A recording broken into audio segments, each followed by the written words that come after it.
Jimmy Fallon is a dancing billboard for COVID propaganda. Joe Biden visits the Salvation Army, and AOC blames gas stoves for brain damage. It's time for my losers of the week.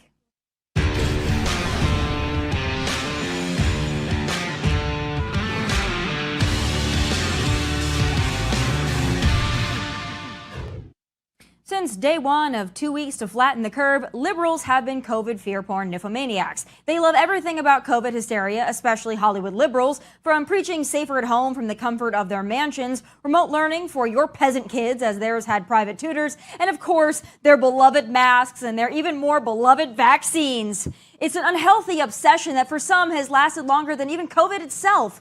Ladies and gentlemen, allow me to introduce Jimmy Fallon performing the variant song. There was Alpha, then Delta, then Omicron next. But this latest variant might be the best.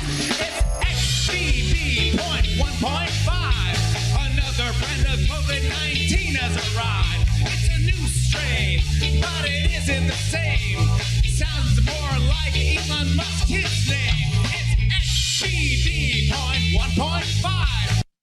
So there's cringeworthy, and then there's that, which is even worse. But speaking of cringe, this list of losers wouldn't live up to its name if it didn't feature the patriarch, the grandfather, the elder loser himself, Joe Biden. And here we have folks from the Salvation Army who also have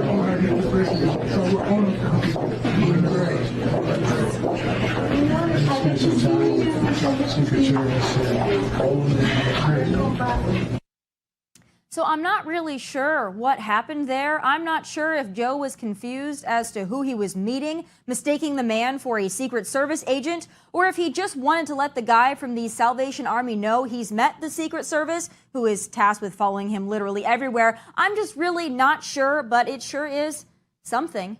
But not only is Joe awfully confused, he's also one big sleepy hypocrite. Because there can no longer be any question, none. In today's interconnected world, we cannot wall ourselves off from shared problems. We are stronger and better when we work together. We cannot wall ourselves off to protect our border or our national security, but we sure as hell can fork over $500,000 to build a wall around Joe's Delaware beach house. Isn't that just dandy, folks? But speaking of brain damage, a lot of Democrats beyond Joe suffer from it, but this week the former bartender taught us gas stoves are to blame. No, really. Now look, as much as I would like to dog on AOC for this, I really can't, because if there is one person who knows a thing or two about brain damage, it is most certainly Miss Ocasio-Cortez. If a gas stove is what did that to her, shoot, I'll go electric or unicorn dust or whatever these green hairs prefer now to save my brain from whatever damages hers. You betcha I will. Those are my losers of the week. God bless them. But still ahead, is it time to not only defund those 87,000 IRS agents, but also abolish the IRS itself? Carol Roth joins me with her thoughts next. Abolish the IRS. If you're a conservative, that sounds like a dream. If you're a Democrat, it's likely your worst nightmare.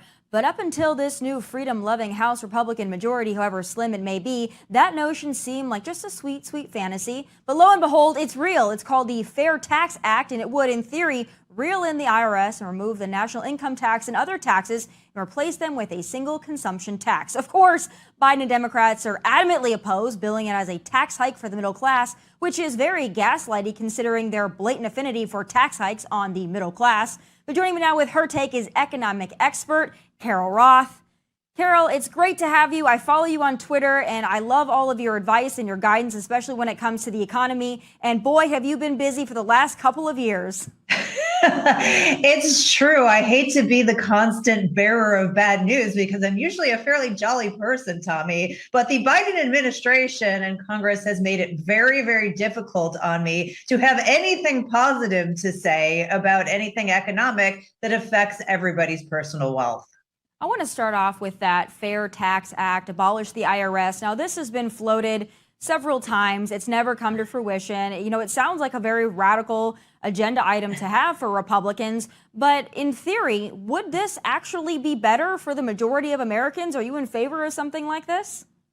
So, I mean, I like the spirit of it, but the idea that you're going to then create a consumption tax, which is going to put the burden on millions, tens of millions of small businesses to now try to have to account for that accounting of additional taxes doesn't really make a lot of sense. Here's my proposal. Just send us a bill. You know what we make. You know what you're spending. Send us a bill. Send us an itemized bill like every other time we consume any sort of products and services. Then we can actually look and go, okay, I'm paying this much for the military. I'm paying this much for, studies about shrimp walking on treadmill. And maybe people would start to pay attention and go, this doesn't seem so necessary. So I take issue with the amount of spending. I take issue with the fact that I have to guess on how much I pay the IRS and then get penalized if I guess wrong. But I don't think that the consumption tax is really the right way to go. Yeah, a lot of conservatives, Senator Ted Cruz being one of them, has often really advocated for just a flat tax on everybody, which is, similar to a consumption tax. But it feels like it's a lot more fair, or at least it feels like it doesn't punish people for excelling and doing well and stimulating the economy. But am I getting that wrong? Would the notion of just like a flat tax on everybody, would that maybe be more beneficial and the economics of that be more helpful and spread out the wealth, as the Democrats love to do, in a better and more efficient way? I mean, I think the bigger issue comes down to the spending. I mean, they can choose to bill us any way that they want and extract those fees in any way they want. But if they don't stop the spending, then it's sort of irrelevant. Additionally, they don't have the taxes that they collect to pay for that spending. So that means they have to issue debt. If there are not enough buyers of the debt, we're buying our own debt. They are devaluing the dollar. They're creating inflation. They're putting away the purchasing power of the dollar, on an individual level. So I take much more issue at this point with the spending than the mechanism. I do think that the mechanism is insane and needs to be rejiggered. And I agree, something like a flat tax, I think, would make a lot more sense than a consumption tax or the litany of hoops that we have to jump through here. But if we don't get some reining in of the spending, then, we're kind of focusing on the sideshow instead of the center stage at the circus. Absolutely. So, Carol, you tweeted about something the other day that I am not super familiar with, but I think it's concerning. And from what you said, I should be concerned about it. Americans should be concerned about it. It's called ESG. I don't really know what it is. Can you please explain for those of us that are unaware? Yeah, so this is environmental, social, and corporate governance. If the way that everybody should think about it is sort of business social credit, a bunch of elite getting together and finding out a way that they can dictate to businesses what they should do based on the whims of the elite. Now, Tomi, I cannot tell you exactly what the criteria for ESG is, because as you can imagine, it changes based on the whims of what elite wants. And the challenge is that this has seeped in to the financial sector and the allocators of capital. It started with the biggest aggregate fund with assets under management, BlackRock, which at one point had up to about 10 trillion in assets under management, and it is now infiltrated into publicly traded companies and the biggest companies in the United States.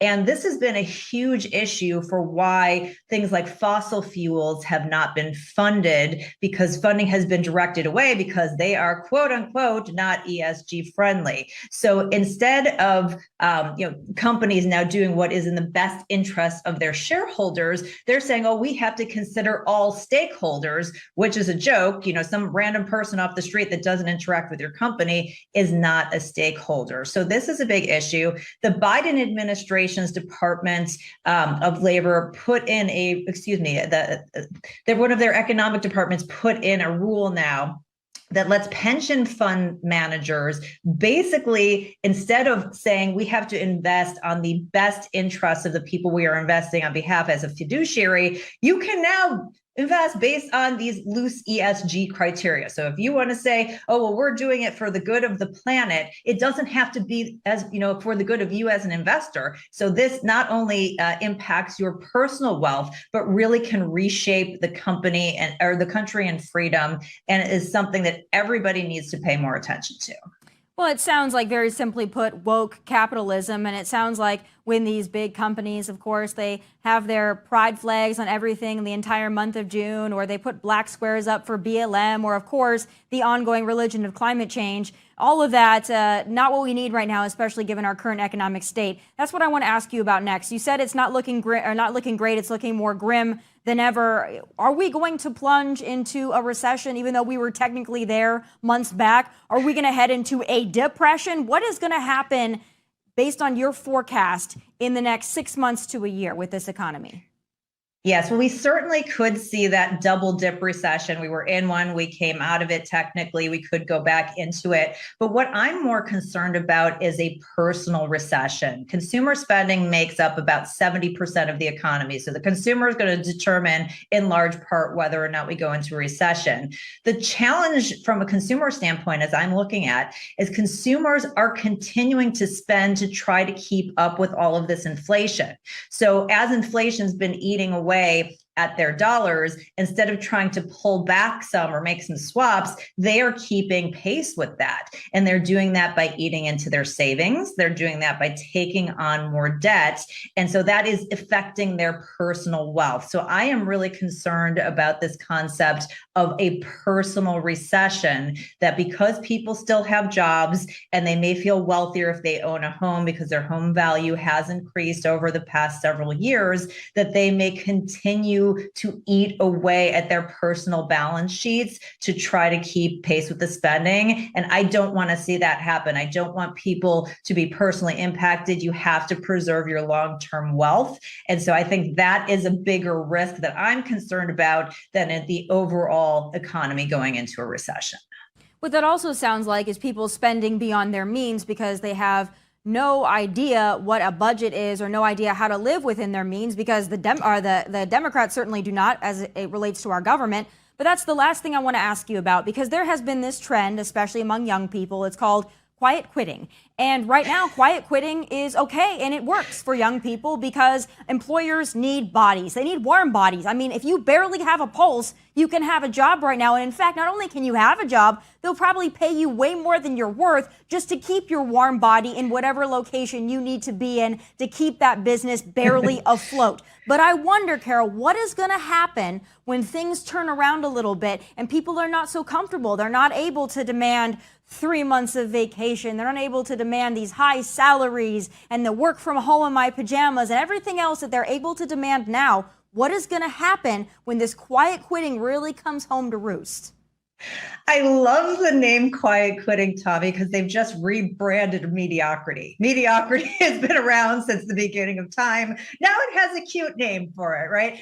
Here's the bigger issue that we have. We have this massive supply and demand imbalance in the labor market. We have about 1.7 jobs open for every job seeker. And given the number of retirees, given some immigration policy, given the generous benefits that on some of these states and have been giving away, the reality is I don't know, even if employers get a little bit more leverage, how much more leverage they're going to get. Certainly they may require people to come back to the office, but in terms of getting these stellar employees and all of a sudden turning the tenor of mediocrity around, I don't know that that's going to happen. I think this is going to be a long-term drag on the workforce. And the craziest thing is that if you know somebody who's looking for a job, like, your competitive advantage right now is just giving a damn. That becomes a competitive advantage because there are so few people who actually care about what they're doing today. It's really unfortunate. It's going to be a long-term drag on the economy. It's unfortunate. And I actually read something the other day that said, it doesn't matter what the unemployment rate is. I mean, we always look at that metric as kind of a barometer of the economy, but this person said that really doesn't matter. What you need to look at is the fact that there are able-bodied men and women that are in their prime that are choosing not to work. That is the metric we need to look at, and that is what is really problematic for me when I look at it. There are people out there that are like, you know what, this whole working thing, it's not for me. And I don't know what's going to change that, but I'm really fearful that when people are out there at some point scrounging for jobs, then it's going to be a whole different story, and it's going to be horrible for our economy. You can't just teach someone how to give a damn, as you said, overnight. It's something that is built up. It is something that you're conditioned to be. And we're not conditioning young people to be that at all right now. So in conclusion, what would your message be to those young people out there that are weighing the benefits and the risks of being a quiet quitter or, quite frankly, not giving a damn because they can get away with it?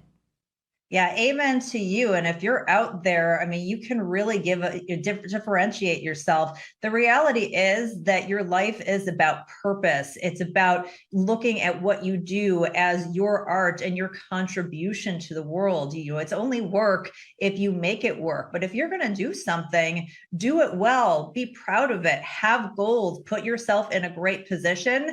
And like we talked about, if you give a damn, you're going to be like at the top of pretty much everybody who's going to be working out there. You're going to be a highly sought after individual. If you give a damn, but if you are a white Christian conservative male, you're probably still screwed, no matter how hard you work. But we'll just leave it at that. Carol, thank you so much. Entrepreneurship, capitalism. Someday it's going to change. I just know it. The pendulum is going to swing. But thank you so much. I follow you on Twitter, and I really enjoy your commentary. And thank you for being with me today. I hope to have you back soon. Thanks for having me. Coming up, he's one of my favorite congressmen, and when it comes to incoming attacks from the liberal racist mob, he's no easy prey because guess what? He fights right back. Congressman Byron Donalds joins me next. No, that Social Security is going to be insolvent in 2035. It is not going to be. That is not true. That is actually not true. No, it's actually not true. Now, Joy, it's actually not true. It's actually not true. But it's actually not true. The financial community. That's actually not true. But what I think also is going on, no matter what the truth of it is, Whoopi, they will spin it. Bubblehead and Marjorie Taylor and that crowd, Matt Gaetz. You think they're not going to spin this? That is just as bad as Trump. And so the lie gets out there. People believe it, just like that Donaldson person, whatever his name is. Byron. What's his name? Byron Donalds. I saw him also. He was at the fight on the floor too, wasn't he? He was nominated for speaker a number of times. By two people. Yeah. He's the new darling. 15 rounds. But I mean, what I'm just saying is that the lie.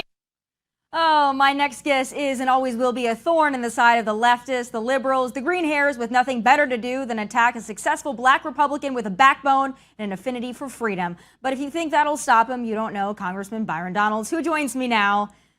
Congressman, I have to start out with that clip with Joy Behar because I'm sure that you've seen it. I mean, she doesn't get your name right. She proceeds to then attack you even though she clearly doesn't even know who you are. When you saw that, what was your first reaction? Actually, this is the first time I saw it. I haven't seen it. Been a little busy. Not really concerned about Joy Behar. Although I will tell the ladies at The View, just give me time. I would love to come on and set the record straight and help them out. But that being said, what I've always found is that, for Black conservatives, we always get attacked this way because we're narrative busters. We actually believe in the principles of economic liberty, political liberty, religious liberty. We've seen the tide of history, how that only empowers people. We don't believe in a growing government, in a massive government. We believe in one that does its job and does no more. And so when you push back on that, as a Black man in America, there's a lot of people on the Democrat side of the aisle that get upset because the truth is Democrats can't win elections without Black voters. So I am, a problem for them. And so many of my colleagues who are conservative and also Black, we're a problem for them. So that's why they get this upset when one of us decides to step up and lead. I would love to see you on The View, by the way. Take it from someone who has been on The View and has sat next to Joy Behar on one occasion. I would absolutely love to see you. I'm going to put that into the universe because I would love to watch you demolish them, but with such class and such grace as you always do. I also got to say, Congressman, I give you a ton of credit because there are not a lot of Republicans that are willing to walk into the lion's den as you do consistently and repeatedly. And you're right, you are busting the narrative, whether those individuals, those hosts, those networks respect you or not. You are gaining respect of a lot of their viewers, whether they want to admit it or not. It's a slow process of wearing away that liberalism disease, and you're doing it. But Congressman, I want to turn now to some of the things going on because you guys have had a busy couple of weeks, but especially this week because you guys are hitting the floor running, so to speak. I want to talk first about what happened last night because I saw you tweeting about it. But the Democrats, when you guys put up, the bill to make sure that infants that survived abortion would be given care, the Democrats were adamantly opposed to that. Now, even for someone who is pro-choice, that seems incredibly extreme to me. I think I totally agree with you. And it's important for the American people to see this. Listen, abortion is the most personal, gut-wrenching decision that any woman makes. It's a hard decision. Everybody acknowledges that. But if there is a child that is born, that child should be protected. I don't even know why that's partisan. That's just common sense. And so for the Democrats to decide to put their foot in the ground and be opposed to giving a child born health care, to make sure that they have the ability to survive and live, I find to be outrageous, but it's also indicative of, frankly, how nasty the politics of abortion has become. Certainly. And, you know, the pro-life side gets a lot of grief for being radical, for not believing in common sense and being too, I guess, too ideologically stiff in their beliefs. But when you look at the radicalism on that side, I mean, that's far worse in my opinion. I'm somebody who goes a little bit more on the pro-choice side of that issue. Next thing I want to talk to you about, though, because I'm very, very intrigued by it, is Matt Gaetz and what he said about those January 6th tapes, those 14,000 hours that he wants to release for us to really be able to see what happened on January 6th. What do you think the American people are going to find out from all that? Look, first of all, I agree with my colleague. They should be released. It shouldn't be a thing where this information is just held and frankly, just released for political purposes, because that's what the January 6th committee did. They were releasing that stuff for political purposes. They were not using it to investigate. They were not using it to hold people accountable. To be frank, I don't know what we'll see, but I think that transparency is the best thing overall. So it should be released, especially when, you know, the Democrats were using it to fill their own political narratives that they wanted to create. And I just think that's wrong. Oh, it certainly is. And I think that there are a lot of people that are going to be vindicated when the truth really does come out about January 6th. It was a horrible day for everybody involved. But the way that it's been spun and the way that it's been weaponized and used has been entirely unfair to conservatives at large, especially conservatives that were not anywhere near the Capitol on that day, who are still blamed for what happened. So I'm very interested in what we're going to see there. But correct me if I'm wrong, this first couple of weeks, it seems like there's been a lot of oversight happening on your side with House Republicans. A lot of investigations you guys are teeing up. One of the ones that I think is so interesting is the weaponization of the federal government, the DOJ, the FBI. What do you think you guys are going to be able to do to hold those institutions accountable? Are you going to be able to really drain that swamp, something we talk about but is yet to be done? I believe so, but I also don't want to do what the Democrats have done. They've always had this working pattern where they pick a target and then they do everything they can to fulfill the narrative that they started out with. What we want to be able to do is do the investigative work to really dig down deep and see where the problems are. Once we figure those problems out, then we will come out with a set of what the remedies or solutions need to be or consequences need to be. But I don't want to start there first because it may not be the entire FBI or the entire Department of Justice or frankly, even the entire White House. It might be elements within each office and each agency. And so that's why we want to be very deliberate in this process. We don't want to jump to conclusions. We want the evidence to lead and let the evidence speak for itself. And then based upon what we see and what we find, then the necessary remedies will come from that. Well, that's fantastic because the American people really are looking at this slim House majority, wondering what you guys are going to do to make their daily lives better. And whereas we all want investigations, we all want accountability, we also want something to be done to better the lives of the American people, even if that is just standing in the way of what the left has been doing for the last couple of years. But speaking of that, I want to get your top line thoughts. You know, found classified documents from Joe's tenure as vice president in a closet, now in a garage. What, if anything, can you guys do to maybe look into that a little bit? There was a lot made about the classified documents that Donald Trump supposedly had at Mar-a-Lago, you know, shuffling through Melania's underwear drawer looking for things. Do you think that there's a possibility that anyone's going to shuffle through Jill Biden's underwear drawer anytime soon? That seems to be highly doubtful. Actually, what just came out is that Merrick Garland has now announced a special counsel. So now there's going to be a special counsel that's going to investigate this.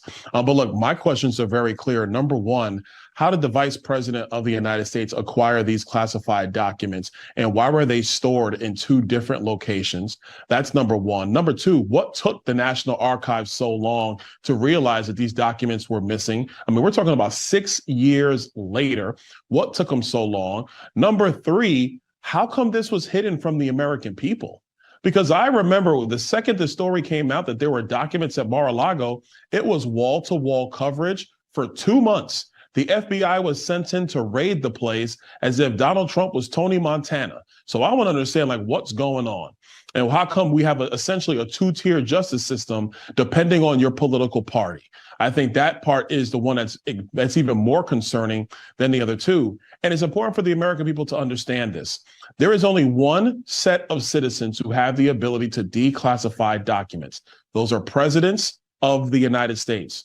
Joe Biden may be president today, but when he came in possession of these documents, he was not a president of the United States. So this is, in my interpretation, in some respects, the same violation of the Espionage Act as it was when Hillary Clinton had documents on a secret server that nobody knew about. And then, oh, by the way, she used bleach bit to clean them. So this is the issues that needs to get addressed. I'm actually happy a special counsel's been announced, but the House of Representatives is going to have to get into this as well.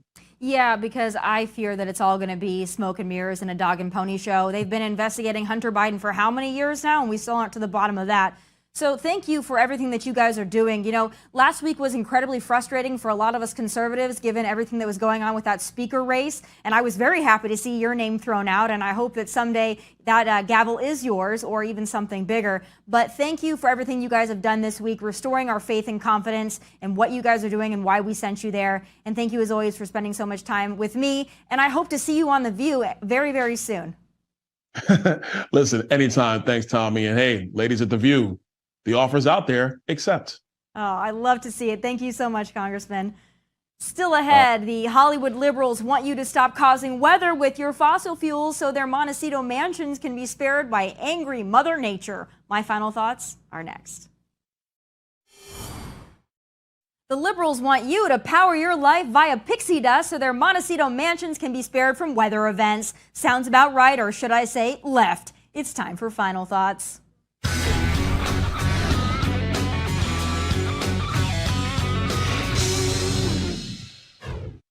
Well, folks, weather is occurring in California, and the liberals are pretty ticked off about it, and they blame you and I for our affinity for reliable energy sources like fossil fuels. Montecito is under complete evacuation, the entire town. This is the 5-year anniversary from the fire and mudslides that killed so many people and people lost their homes, their lives. This is crazy. Nicer to Mother Nature, because Mother Nature is not happy with us. Yes, Mother Nature is very angry, Ellen, but not because of fossil fuels and climate change, more like liberals like you who push 65 gender options and freelance biology in the form of transgenderism. You'll also note that these elite celebrities like Ellen, Prince Harry, Meghan Markle, and Oprah, who live in one of the most expensive zip codes in the freaking world, Montecito, California, are not willing to downsize their energy-sucking mega mansions or fly commercial to save birthing person Earth, but they are willing to eliminate entire job sectors and the hardworking Americans who rely on them. They are totally good with that, naturally. But even worse than these celebrities is their greasy-haired leader, Gavin Newsom, who wants you to know this weather stuff is not normal. We're in the middle of a 3-year mega drought in the entire west coast of the United States. How many segments have you guys been doing on Lake Mead and Powell and the Colorado River and aerification of the western United States and what's happening with land repurposing and the ag community, the economic impacts? I was just doing that a few weeks ago as well. And now there we are talking about historic floods and atmospheric rivers now stacking 6 with 3 more on the way. Folks, are you thinking what I'm thinking? Isn't that the same freaking zip-up sweater he wore back in September of last year as he sat in an undisclosed air-conditioned room and lectured his constituents on conserving energy whilst imploring them to shut off their air conditioners and unplug the electric cars he now mandates? Yes, I think so. Flashback, please. Everyone has to do their part to help step up for just a few more days. Individuals, the state, industries, business, all doing their part to help reduce strain on the grid. Californians, you've rallied before, and we can do it again. Keep it up. Yep, same zip up, same hack, same Gavin Newsom. It would be funny if it wasn't so pathetic. Forgive me, but I won't lose a wink of sleep worrying about these filthy rich celebrities or their mega mansions or their luxury sports cars. If Noah can manage, so can you. And those are my final thoughts. Be sure to check out the entire show as well as exclusive content on Outkick.com. From Nashville, God bless and take care.